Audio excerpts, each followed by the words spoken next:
হে, অনেকদিন পর আজকে চলে এসেছি আবারও একটা এক্সক্লুসিভ ডিজাইন নিয়ে। এটা নিয়েছে নম্রতা দি ভাই। নামটাও ঠিক যেমন, দি ভাইও ঠিক তেমন। আর দি ভাইয়ের এত মিষ্টি ব্যবহার কি আর বলি, যতই বলবো ততই কম। জেসাসের একটা খুব গুরুত্বপূর্ণ শিক্ষা হলো নত ও নম্র হও। আর যে কোনো পরিস্থিতিতে নম্র হওয়া খুব কঠিন ব্যাপার, অথচ আমার সাথে যতবার কথা বলেছে নম্রভাবেই বলেছে। এত সুইটস ব্যবহার, কোনো কমপ্লেন নেই। দাদার জন্য নিয়েছে, দাদা বাইরে চলে যাবে, শুধু বলছে ও তো চলে যাবে, আগে চলে আসলে খুব ভালো হয়। 23শে ফেব্রুয়ারিতে প্রথম মেসেজ করেছিল, হাই মু, প্রথমেই তোমাকে বলি যে তোমার কাজ খুব ভালো লাগে, তুমি অনেক বড় হও আর এগিয়ে যাও।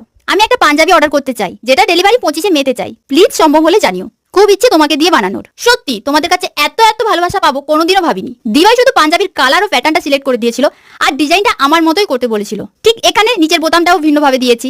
আর এইসব বোতামগুলো খুব ভালো করে আমি হাত সেলাই দেই, তাই যে কোনো জিনিস হোক আমি টাইম দিয়ে করতে ভালোবাসি। এটা পাঞ্জাবির ফুল লুক। দিভাই তো পাঞ্জাবিটা খুব খুব পছন্দ হয়েছে, অনেক অনেক তারিফ করেছে, প্রশংসা করেছে।